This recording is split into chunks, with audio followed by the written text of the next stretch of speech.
Today I will do another winter flight, and this time with my FMS Super Cub PA18 1.3. So let's go outside and get this one flying.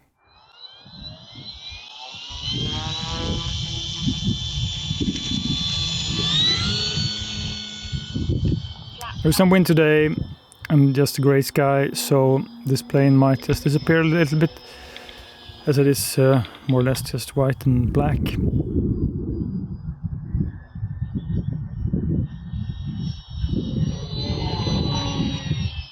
And this FMS Super Cub 1.3 meter, I think it's just the perfect size of any kind of a high wing plane. And in comparison then with the FMS 1.7, I mean, frankly, I cannot say that one is better than the other. I think that the 1.7 then has a more majestic appearance in the sky. It's also really rock solid plane, but it also is hard just to haul around. This one just the right size, very easy just to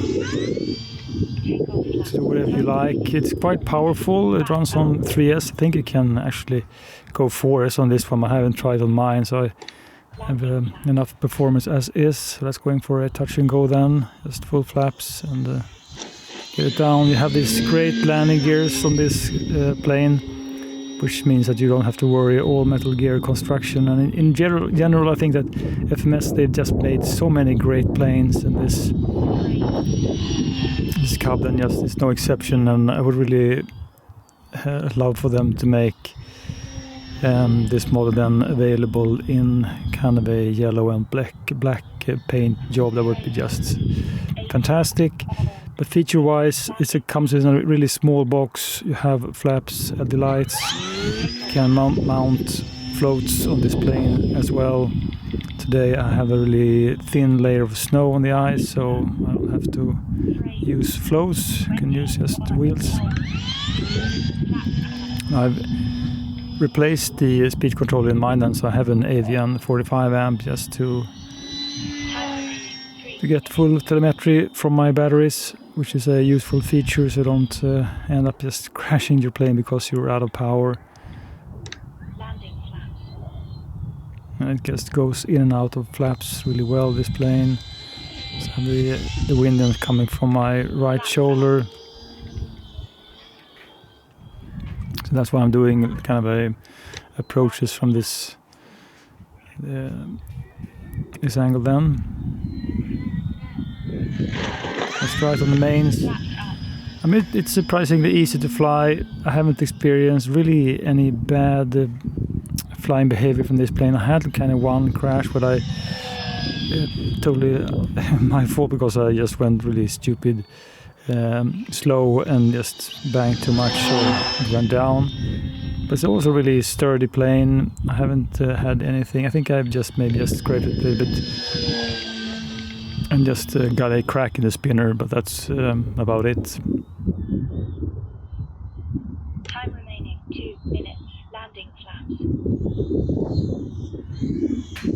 So it's a truly fantastic, it's great overall flying plane, this Super Cub.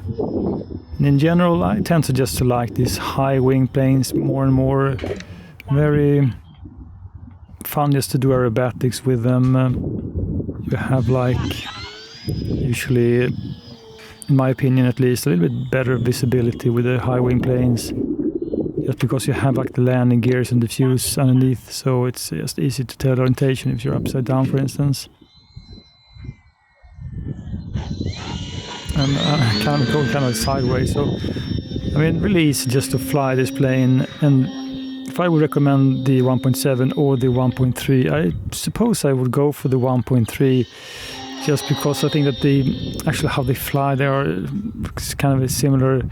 And but this one is cheaper, and it's a much easier just to haul around, which in my opinion at least, is really important, because I hate to just have to remove the wings when I transport a plane.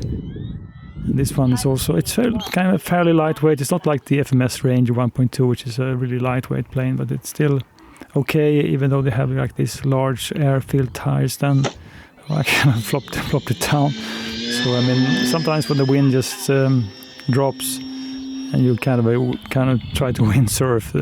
You just get a kind of a plopping from plane. So let's do this proper this time. Then just keep a little bit throttle going. Yeah, it's okay.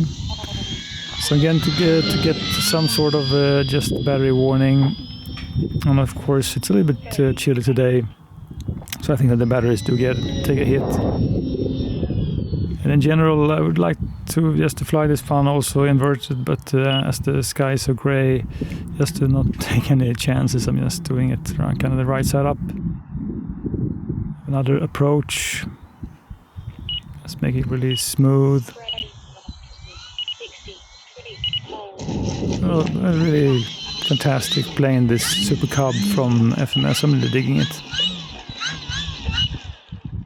In fact, I do have both the 1.7 and 1.3, but I prefer the 1.3 just because it is so much easier to move around when you're about to transport it where you fly.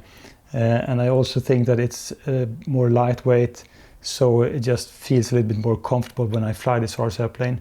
Although I think that the 1.7 is just a marvel of an RC airplane and really price worthy also, just a fantastic one. But this one, I think that you have like this really small box because you have the split tail, and you also have like the same great landing gear construction on this, and you can purchase floats with this RC airplane. So 1.7 a really price-worthy RC airplane, but the 1.3 then a really sweetheart of mine, excellent to fly this one. And I had a really blast this winter day to fly this PA-18 and just go around in the sky and do whatever. I think that maybe there's just one thing that this plane lacks, or just is not really too good at, and that's just to do like inverted loops. Maybe if you just pop in a forest pattern in this RC airplane, it would work fine. But I don't feel that I have the kind of the speed and power just to do inverted loops with these as with some other RC airplanes. But other than that, I think it's just a fantastic and fun experience. The flaps works great just to slow down the RC airplane. Landing gears means that you hardly ever have to worry about anything. So just highly recommend this Super Cub PA-18.